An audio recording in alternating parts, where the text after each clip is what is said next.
Alright folks, welcome back to the channel. Today I just wanted to do a quick little video talking about this little gem. This is the Ruger GP100, but this particular model, and this is just to show you guys who worry that I might shoot my hand off, that it is empty. This particular model is the 2.5-inch barrel GP100. It's chambered in .357 Magnum. And this is what they call the Talo Edition. And what this means is that basically Talo, which is a distributor, every once in a while they'll do special edition of firearms from some of the big makers. And this is one of the special editions, being that it's blued, the short barrel, 2.5-inch, and it has the high-vis front sight on it.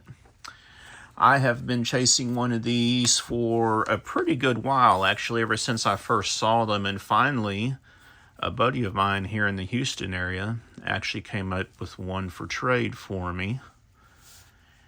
And before I take this off to the house in the woods, I thought I would show it to you folks. And let's just do some nice little close-ups on it.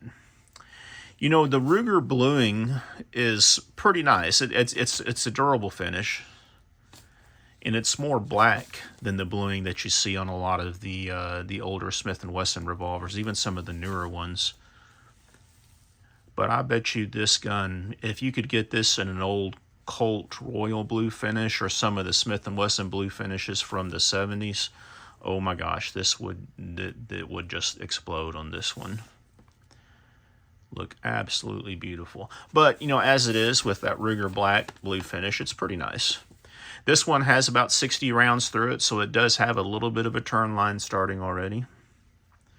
Now, the reason behind this one, to my knowledge, they built this, they advertise it as a, and don't laugh, but they advertise it as an EDC. So they really kind of designed this one to be carried.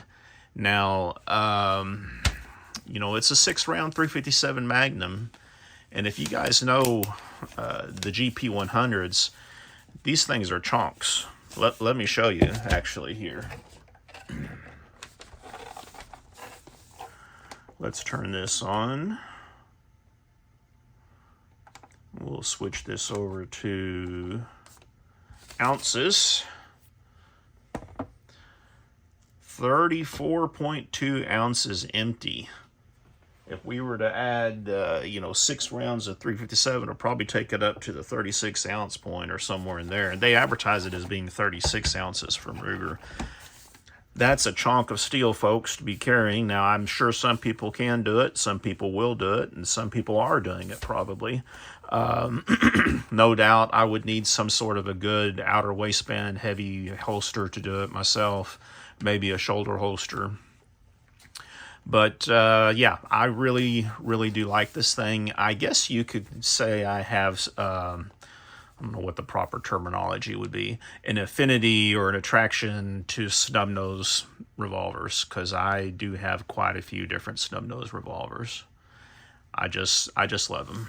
Now, I know I actually traded the 4.2-inch GP100 in stainless for this one. For two reasons. I have several .357s in that barrel length, and I really like that fiber optic sight. Now, I know I could put those on another one or something like that, but man, this is just, to me, this is just a very, and I love the grip that they put on this one too, with the little wood insert. And you know, if you have, I have medium hands or so, it's a full 3-finger grip. Now, it's not as big or comfortable as the Hogue grip that the 4.2-inch comes with it, but it has some, it doesn't have the cushion in here, but it is softer. It's not a hardwood grip, so, you know, it's not going to quite give you as much pain as solid wood grips would if you're shooting magnums out of this thing. But just a very cool revolver, I think. Has adjustable rear sight.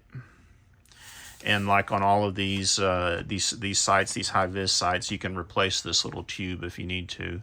And if you wanted a different type, it is dovetailed in there, so you could just tap it out and tap something in on it.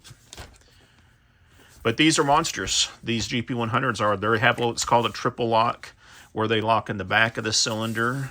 And you can see right here, there's a little mechanism that locks it in the front, right here. And then it locks in, of course, at the bottom of it.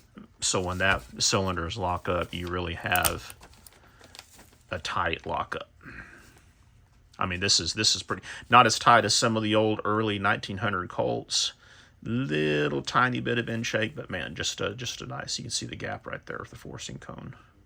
Just a nice lockup. These things are tanks. I mean, this thing would shoot more rounds at 357 than I can handle. So let me know what you guys think of these little revolvers. I just love snub noses, you know, and that's an idea I had for the video at some point, is just to lay out all my snub nose revolvers and just go through all of them, because like I said, I do like me a nice snubby. Thanks for watching, guys. If you haven't already, click that like button on this video, click that subscribe button. I'm trying to keep some more content rolling as I'm going into you know, this last quarter this year. You guys be careful out there.